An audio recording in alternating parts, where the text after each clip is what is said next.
Pegue, por favor, a palavra de Deus, pegue o Evangelho e abra comigo no Evangelho relatado por Marcos, Novo Testamento, Marcos,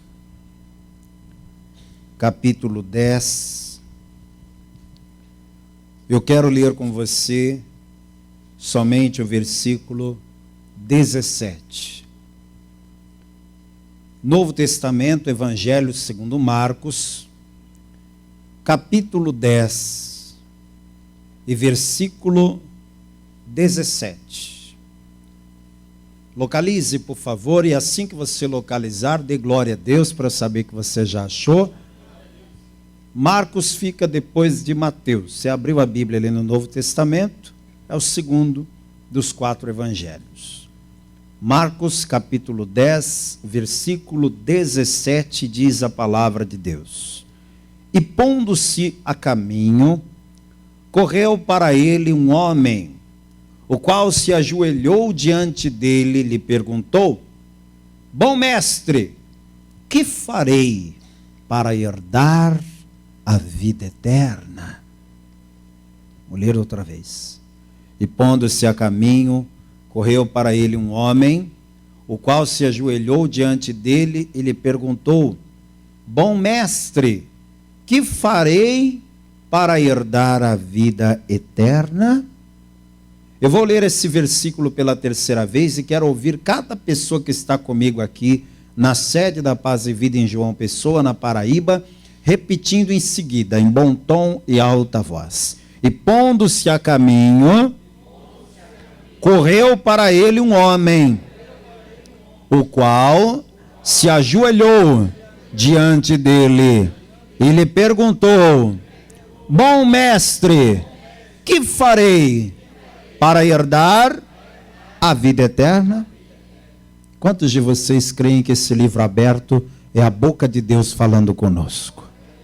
E você crê que hoje Deus vai falar conosco de forma clara, profunda? Amém? Então faça o seguinte, desocupe as tuas mãos, deixa a Bíblia aberta aí no teu assento e vamos dar uma linda e poderosa salva de palmas para a palavra do nosso Deus. E enquanto você aplaude, abra a tua boca e diga bem alto: glória a Deus. Aplauda dizendo glória, glória, glória ao teu nome, Senhor. Pai querido, Deus amado, Deus santo, a tua palavra agora será pregada e eu me esvazio de mim. Eu nada tenho para dizer, venha o teu Espírito, tome agora a boca do pregador, os lábios do mensageiro, envia, meu Deus, a tua palavra com poder e autoridade, e que a tua palavra vá e produza resultado para o qual está sendo mandada, em nome de Jesus, amém. Diga amém, Jesus. Tome o seu assento, por favor. O Senhor Jesus era sempre rodeado de muitas e muitas pessoas.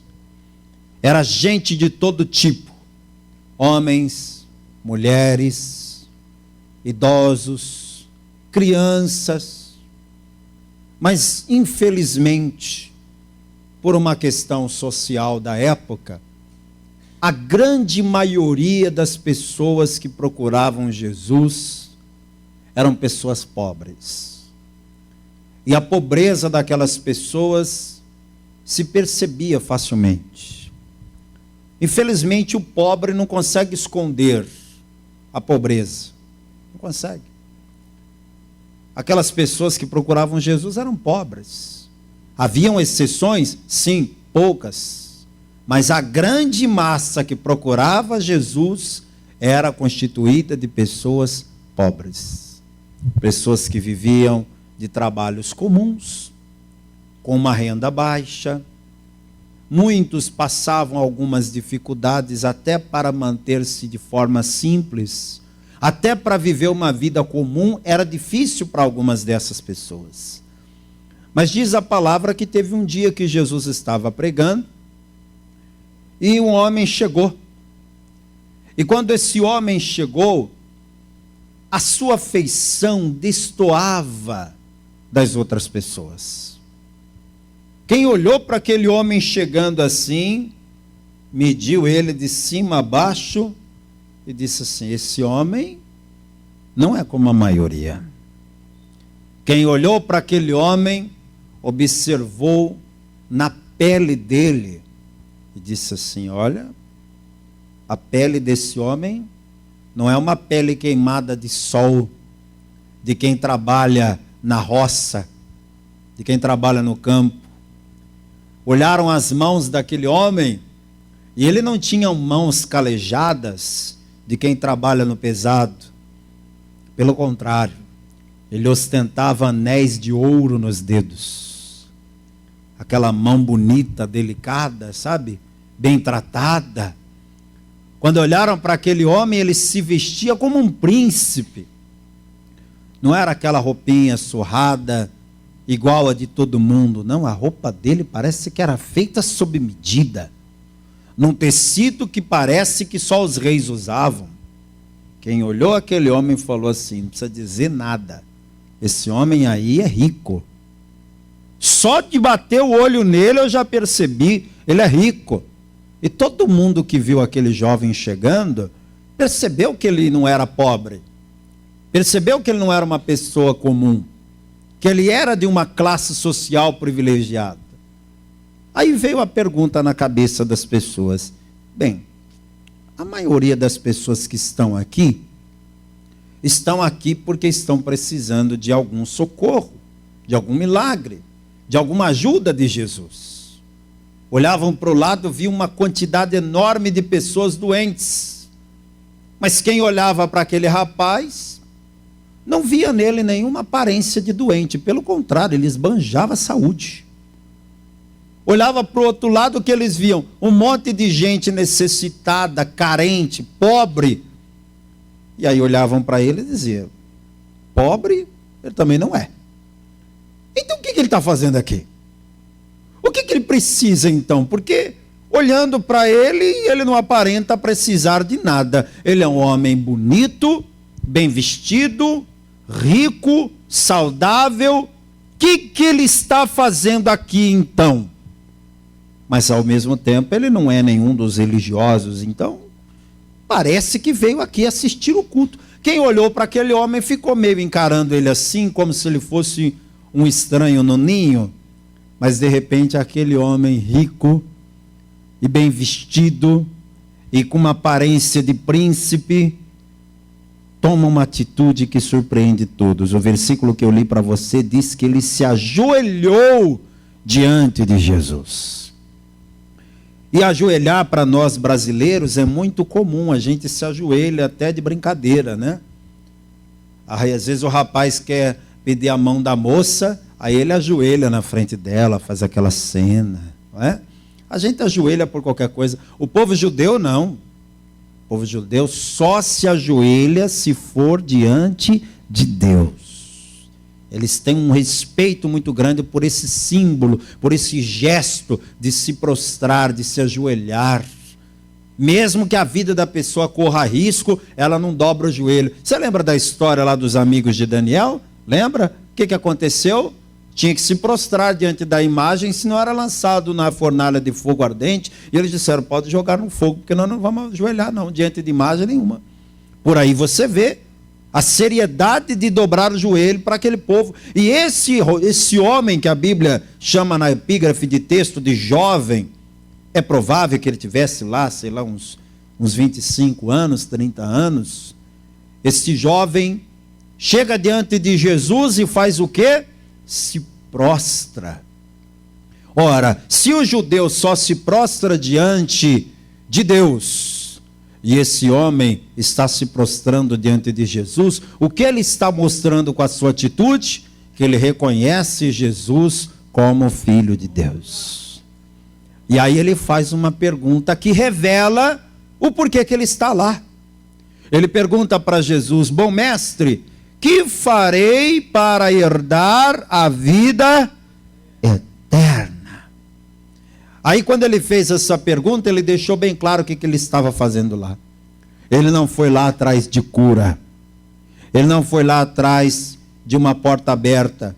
Ele não foi atrás de um livramento, ele não foi lá atrás de bênção, ele foi lá em busca de salvação. Esse jovem está demonstrando que ele tem uma necessidade. E qual é a necessidade que ele tem? A mesma que eu tenho, a mesma que você tem, a mesma que todo ser humano tem. Todo ser humano carece da graça de Deus para ser salvo. Então, se tem uma coisa nessa vida que você e eu precisamos, mais do que tudo, é de salvação. Nada contra uma pessoa vir até Jesus em busca de um milagre. Nada contra. Jesus mesmo fez o convite, dizendo: vinde a mim, todos vós que estáis cansados, oprimidos, sobrecarregados, eu vos aliviarei. Não há problema nenhum a pessoa vir em busca de Jesus para receber solução dos problemas. Todos os doentes que estão aqui e todos os doentes que estão me ouvindo e me assistindo, venham para Jesus, porque Ele é o Deus que sara, Ele é o Deus que cura. Todos os que estão sofrendo apertos financeiros, dificuldades financeiras, venham para Jesus, porque Ele é o Deus da provisão, Ele é o Yahvé Jiré. E qual que é o problema que você enfrenta? Pode vir que Jesus é a solução dos problemas, mas não pense que Jesus é só isso. Jesus é muito mais. Jesus tem muito mais para mim, Ele tem muito mais para você. Paulo escreveu dizendo que se esperamos em Cristo somente para esta vida, somos os mais miseráveis dos homens. Você não tem que buscar de Jesus só as bênçãos deste mundo, porque essas bênçãos são passageiras. Uma pessoa pode buscar de Jesus a cura e receber a cura. Mas me diga, a pessoa que estava doente e foi curada, vai viver para sempre? Vai ou não vai? Não, mesmo que foi curada, um dia ela vai morrer, nem que seja de velhice. Um dia ela vai morrer. Quer dizer que aquela bênção da cura que a pessoa recebeu foi boa? Foi, mas foi passageira. Uma pessoa pode estar desempregada, endividada, num grande aperto, e Deus lhe abriu uma porta que mudou a vida da pessoa. Depois daquela porta que Deus abriu, ela ganhou dinheiro, ela prosperou, ela conquistou, ela cresceu. Ótimo, só que um dia essa pessoa vai passar e os bens que ela conquistou vão ficar onde? Aqui. Então a única bênção que você e eu devemos buscar mais do que todas as outras, porque temos a certeza de que essa aí é para sempre, é a bênção da salvação.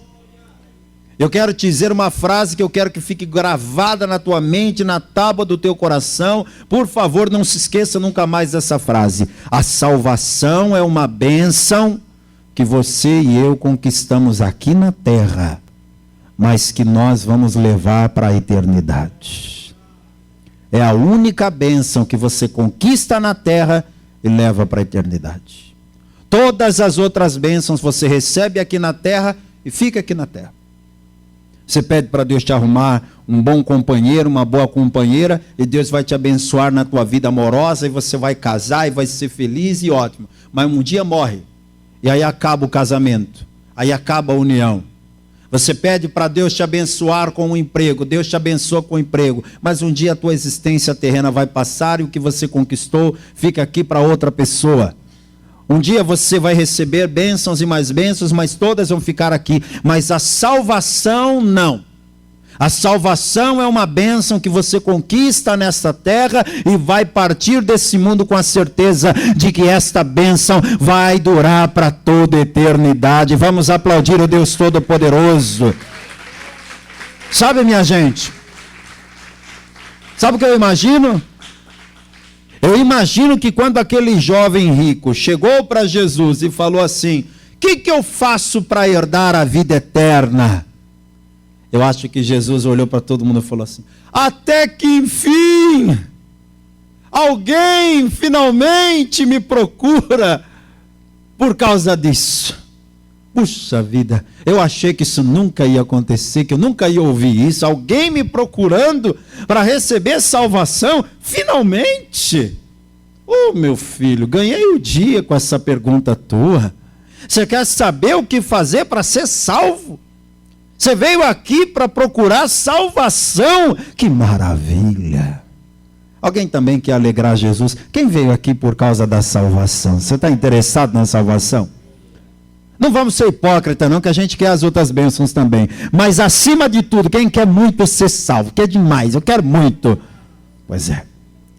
E aí Jesus vai explicar para aquele jovem, e essa explicação está na palavra, por quê? Porque eu e você precisamos saber isso também. O que é necessário para herdar a vida eterna, para receber a salvação. Versículo 19. Jesus responde para o jovem dizendo: tu sabes os mandamentos? Não adulterarás, não matarás, não furtarás, não dirás falsos testemunhos, não defraudarás alguém, honra teu pai e a tua mãe. Sabe o que Jesus está mostrando aqui no versículo 19? Ô jovem, você quer ser salvo, né? Mas para ser salvo é do jeito de Deus. É seguindo os princípios da palavra de Deus. Todo mundo aqui quer ir para o céu e lá fora também. Pare as pessoas na rua e pergunta: você quer ir para o céu ou para o inferno? Só faça essa pergunta. De cada 10 com quem você conversar, 11 vão dizer: eu quero ir para o céu. Ninguém quer ir para o inferno. Nem o diabo quer ir para o inferno. A Bíblia diz que a gente manda ele para o abismo e rapidinho eles dão um jeito de sair de lá, que nem eles querem ficar no inferno, nem eles gostam do abismo. Então nenhum ser humano em são juízo quer ir para o inferno. Todo mundo quer a salvação. Só que para herdar a vida eterna é seguindo os princípios da palavra de Deus. Se você quer ir para o céu, meu querido e minha querida, é fazendo o que a palavra ensina. Não é do jeito que o mundo ensina, é do jeito que a palavra de Deus ensina. Então Jesus vai citando para ele: você conhece a Bíblia? Não adulterarás, não matarás, não furtarás. O que Jesus está citando para ele, você sabe? Jesus está citando para ele o mais antigo código de leis de Israel, o Decálogo. Decálogo é uma palavra que significa 10 palavras. Deca, 10, logo, palavra. 10 palavras. Que foram os 10 mandamentos que Deus deu a Moisés, lá em Êxodo 20. Quando o povo de Israel saiu do Egito, eles eram escravos. Escravos não são considerados cidadãos. Nós somos cidadãos, nós temos direitos e temos deveres. O escravo não é um cidadão, porque ele não tem direitos. Ele só tem deveres. Então, quando o povo de Israel foi tirado do Egito, eles não tinham nenhuma noção de cidadania. Eles não sabiam como lidar uns com os outros agora que eles eram livres. E eles não sabiam como lidar com Deus. Então, Deus deu a Moisés aqueles 10 mandamentos para orientar o povo. É claro que não são só 10, são muitos. Mas aqueles 10 eram um resumo dos principais. E aí Deus vai guiando o seu povo por essa palavra. No versículo 19, Jesus está fazendo uma citação do Decálogo. Não adulterarás, não matarás, não furtarás, não dirás falsos testemunhos, ou seja, não mentir, não defraudar alguém, ou seja, não roubar, não enganar, não ser desonesto. Honra teu pai e tua mãe. O que Jesus está ensinando para ele é o básico, é o beabá da palavra de Deus. E vamos ser honestos aqui, até quem não é servo de Deus e não frequenta a igreja assiduamente, pode cumprir isso aqui, é ou não é? Talvez você conheça alguém que não é crente, mas nem por isso adultera. Então ela está cumprindo, não adulterarás. Não serve a Deus, não vem na igreja, mas nunca matou ninguém. Então está cumprindo, não matarás. Não conhece a palavra, não vem na igreja, mas não mente. Então, esses princípios aqui são possíveis de serem obedecidos por qualquer pessoa. E quando Jesus falou isso aqui, olha que resposta maravilhosa que o rapaz deu. Versículo 20. Ele, porém, respondendo, lhe disse: Mestre, tudo isto guardei desde a minha mocidade. Que coisa maravilhosa. Vamos juntando as partes boas dessa história. Esse homem foi atrás de Jesus em busca do que mesmo? Salvação. Chega diante de Jesus com humildade, se prostrando diante de Jesus, mesmo sendo ele um homem rico e importante, se prostra diante de Jesus. ouve o que Jesus tem para dizer e responde: eu já conheço e já estou obedecendo desde a minha mocidade. Então ele está meio caminho andado para a salvação. Quem aqui concorda comigo? Ele está meio caminho andado ou não está? Uma pessoa que quer ser salva, que busca a Deus em prol da salvação e que já conhece um pouco da palavra, está meio caminho andado. Quem está aqui nesse culto hoje, eu posso garantir a você, você já está meio caminho andado para a salvação. Você que está me acompanhando à distância, só de você ter parado para ouvir e para assistir esta mensagem, eu digo, você já está meio caminho andado para a salvação. Mas aí Jesus olhou para aquele rapaz. E eu vou te falar uma coisa sobre o olhar do nosso Senhor. O olhar do Senhor é penetrante, é profundo. Vá comigo em Jeremias, deixa marcado aí Marcos 10 que eu já volto aí. Vá comigo lá em Jeremias para te mostrar como que é o olhar do Senhor. Em Jeremias capítulo 17, versículo 10. Olha o que diz a palavra. Jeremias capítulo 17, versículo 10. Eu, o Senhor, esquadrinho o coração. Eu provo os pensamentos. E isso para dar a cada um segundo os seus caminhos e segundo o fruto das suas ações. É forte isso aqui, né? Sabe o que é esquadrinhar? Esquadrinhar é usar um esquadro e fazer uma medida milimétrica. Jesus está esquadrinhando o coração daquele rapaz agora. Quando ele disse assim, eu guardo os mandamentos desde a minha mocidade, Jesus olhou para ele. Com o mesmo olhar que ele está olhando para mim e para você aqui essa noite. E quando ele nos olha, ele não nos vê como o homem vê. Um dia Deus disse isso. Deus falou para Samuel, Samuel, você está encantado aí com a aparência dos filhos do Jessé, mas nenhum deles vale nada, viu? Você está olhando para eles assim, com essa pinta de galã que eles têm, porque eram muito bonitos, altos e fortes, e o Samuel até pensou, deve ser um deles, o rei, já estou até vendo com a coroa na cabeça, vai ficar uma coisa bonita no trono. Aí Deus falou, pois é, mas Deus não vê como o homem vê. O homem olha para o exterior, mas Deus olha para o coração. E quando ele olha para o coração, ele faz o quê? Ele esquadrinha. Ele vai lá no mais íntimo, no mais profundo. O Senhor está te vendo agora e te esquadrinhando. E vendo cada detalhe do teu coração. Volte lá em Marcos 10. Quando Jesus olhou para aquele jovem e o esquadrinhou, ele percebeu que faltava uma coisa. E ele não só pensou, ele disse, versículo 21, voltei para Marcos 10. E Jesus olhando para ele, o amor. Levante as mãos e diga, ele me ama. Faça raiva no diabo, diga, ele me ama. Isso aqui é maravilhoso, o mundo inteiro pode te odiar, que Jesus te ama e tá bom demais. Ah, pastor, tal pessoa não quer saber de mim. Ele me ama.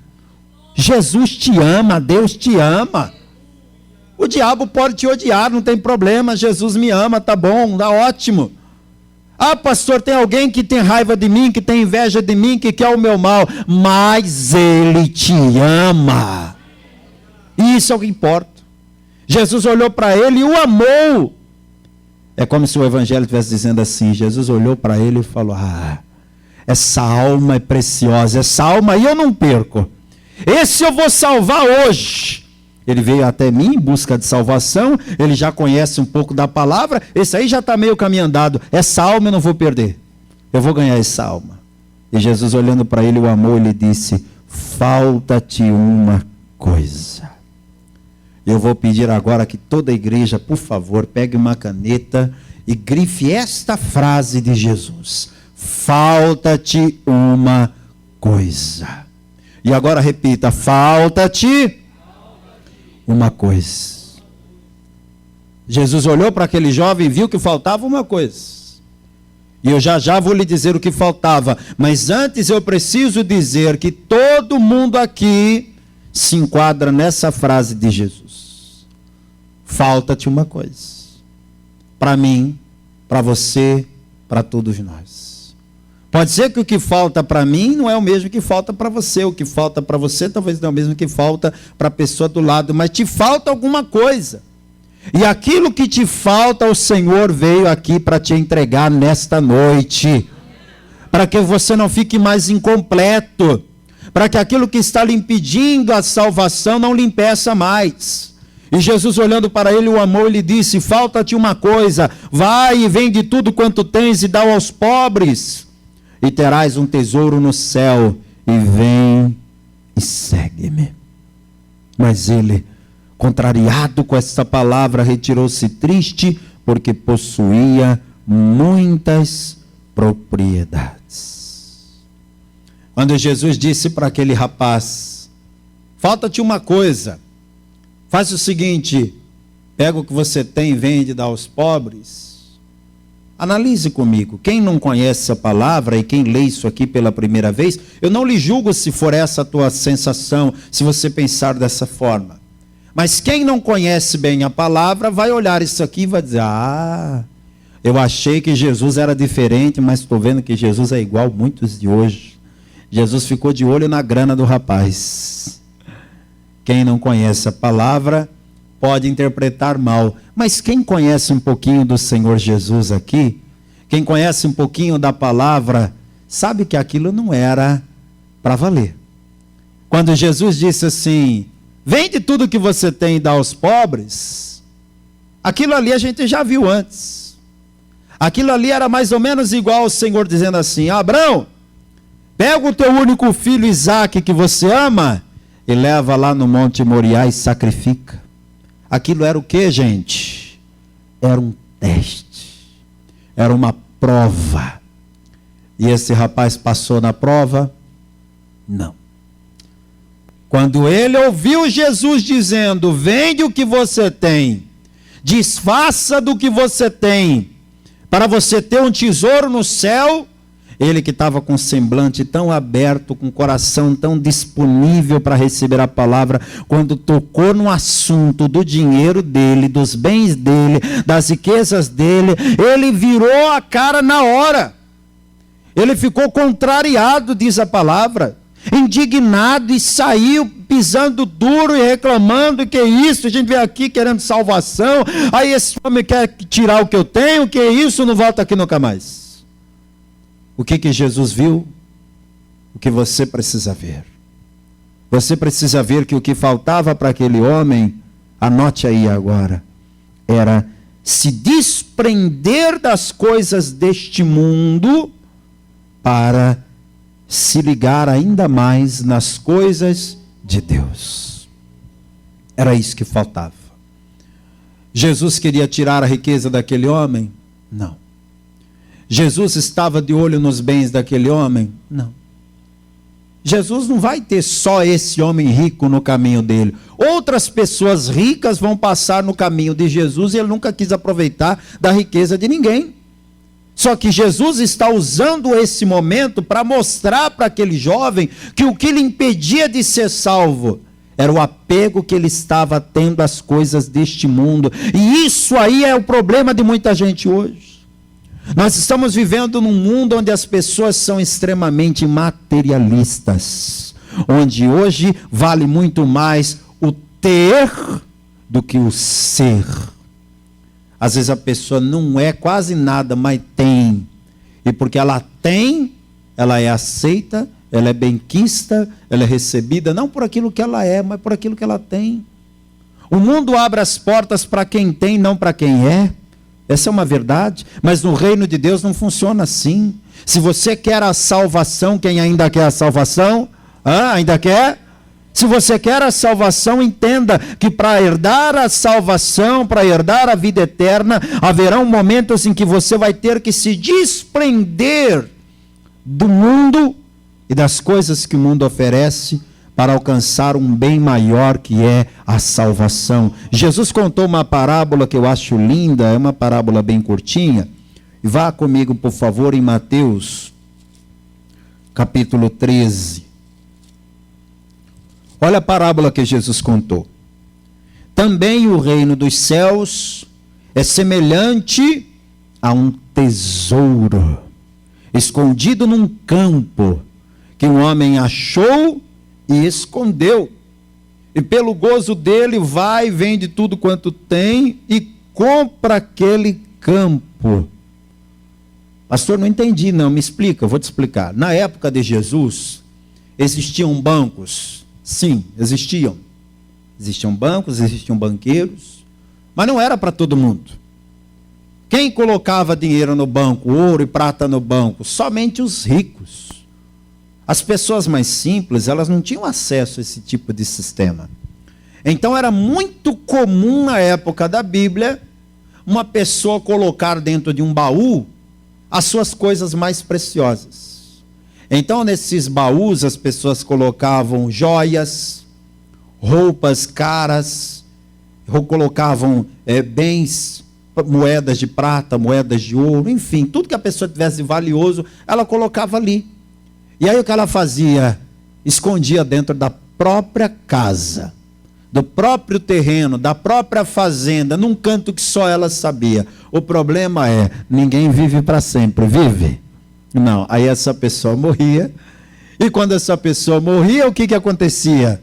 Ninguém sabia onde é que estava o tal do tesouro, porque a pessoa morreu e não contou para ninguém. Então o tesouro ficava lá, sem que ninguém soubesse. Só que alguma coisa poderia acontecer e aquele tesouro poderia ser descoberto, alguém poderia resolver plantar alguma coisa, na hora de plantar, revirar a terra, arar a terra e perceber ali alguma coisa e achar. Então acontecia. Isso aqui é uma ilustração? Mas é baseado num fato que acontecia. As pessoas escondiam tesouros na terra e depois morriam, e esse tesouro poderia ser achado por alguém. Então suponha que você tem um terreno, e aí você coloca naquele terreno um tesouro. Mas aí você morre. E depois que você morre, alguém vai lá limpar o teu terreno, porque diz, fulano morreu, isso aqui está enchendo de mato. Quer saber, eu vou dar uma limpeza aqui, porque daqui a pouco vai criar bicho, vai virar um problema sanitário, vamos limpar esse terreno. Aí alguém vai lá limpar o terreno daquela pessoa que morreu e descobre aquele tesouro. Quem descobriu o tesouro escondido no terreno vai fazer o quê? Vai fazer de tudo para comprar aquele terreno, para se tornar dono daquilo que tem ali. O que Jesus está tentando explicar no reino de Deus é assim. Uma pessoa encontra um tesouro e para ter esse tesouro para ela abre mão de qualquer coisa. Ela se desfaz de qualquer coisa. Ela vende qualquer coisa para comprar aquele lugar onde o tesouro está escondido. E agora eu vou abrir o teu entendimento espiritual. Jesus é esse tesouro. E quem encontra com o Senhor Jesus quer esse tesouro mais do que tudo. Então, para a gente obter esse tesouro que é Jesus, a gente muitas vezes tem que se desfazer das coisas deste mundo para alcançar esta riqueza que é a presença de Deus. Quem compreendeu, levante a mão. Esse jovem perdeu a maior oportunidade da vida. Ele era rico, mas eu te pergunto, o que aconteceu com a riqueza dele? O que aconteceu? O que acontece com a riqueza de todo mundo? Se acaba. A riqueza de qualquer um se acaba. Quando ele foi falar com Jesus, a palavra diz que ele era o quê? Jovem. Mas ele ficou jovem para sempre? Uma hora ele envelheceu e morreu. Então ele nem é mais jovem e nem é mais rico. Mas se ele tivesse aceitado a proposta de Jesus, ele seria salvo até hoje. Está compreendendo? Ele perdeu a oportunidade mais importante da vida, a oportunidade da salvação. Aí Jesus explica uma frase aqui que até muita gente não entende, às vezes interpreta errado.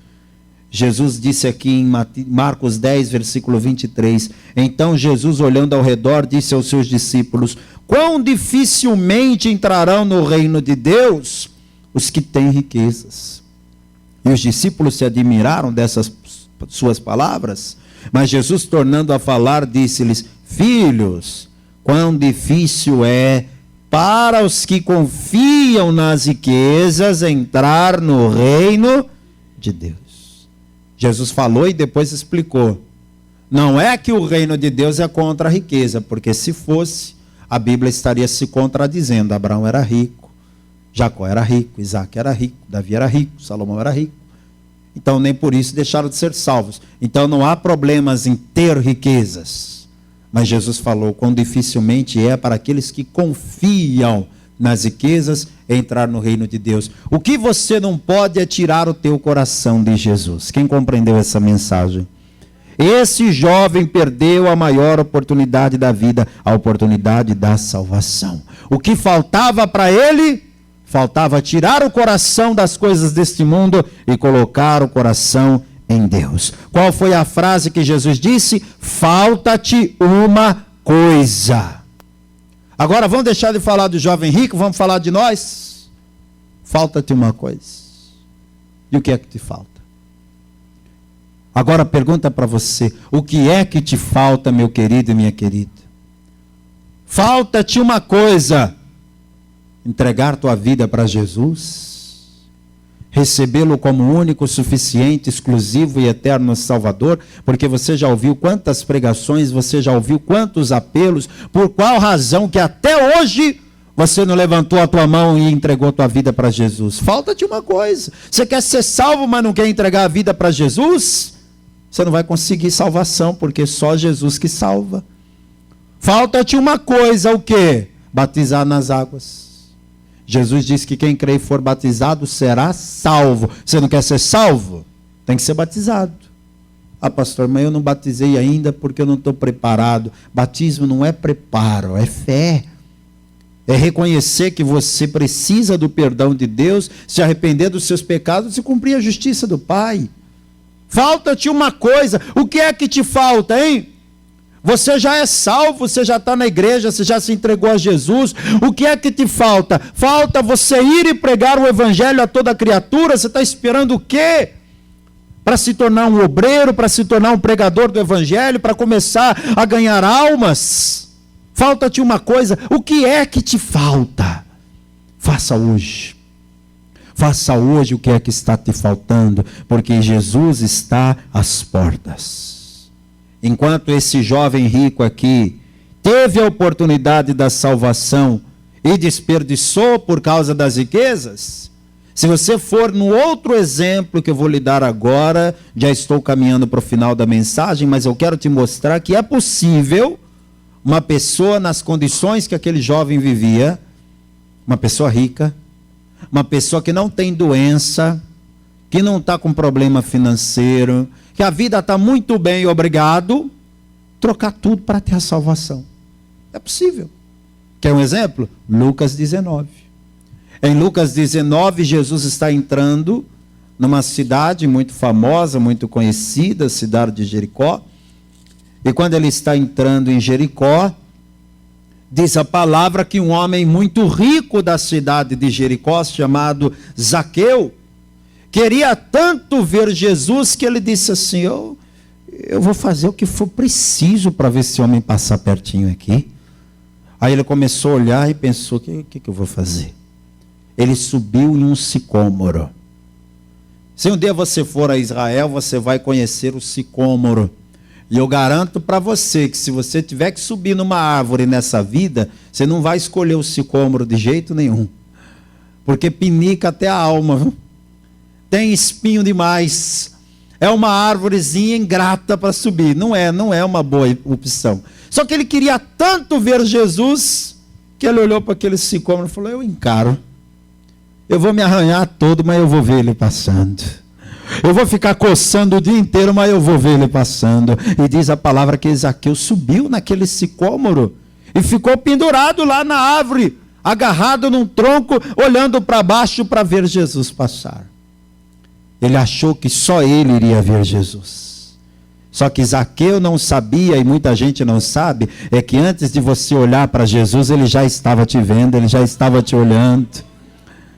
Quando Jesus foi passando ali, com tanta gente no seu campo de visão, ele olha para cima e fala: Zaqueu, desce depressa, porque hoje me convém pousar na tua casa. Oh, glória, vamos aplaudir o Senhor. Quando Deus tem um propósito na vida de alguém, você pode estar em cima, pode estar embaixo, pode estar na esquerda, pode estar na direita, você pode estar onde tiver, que Ele te acha e Ele te traz para a presença dEle. Tanta gente boa na cidade de Jericó, e Jesus vai logo na casa de quem? Do Zaqueu. Zaqueu era um cara de uma fama tão ruim, que você não ia querer ser amigo dele, não. Você não ia querer ter papo com ele, você não queria ser visto ao lado do Zaqueu. Porque o Zaqueu, outro dia eu prego só sobre Zaqueu para você entender a gravidade da coisa. Zaqueu, ele era considerado o chefe de um sistema de corrupção naquela época. Diz a palavra que ele era chefe dos publicanos e rico. Os publicanos eram pessoas que tinham licenças dadas por Roma para cobrar os impostos dentro de uma determinada cidade. Esta pessoa que tinha licença podia contratar quantas outras pessoas quisesse para cobrar do povo. O problema era, não havia recibo, nota fiscal, sistema eletrônico, nada. Era só aqui, ó, na boca. Então Roma mandava cobrar 1 denário, e quem ouvia essa instrução? Só o chefe, no caso Zaqueu.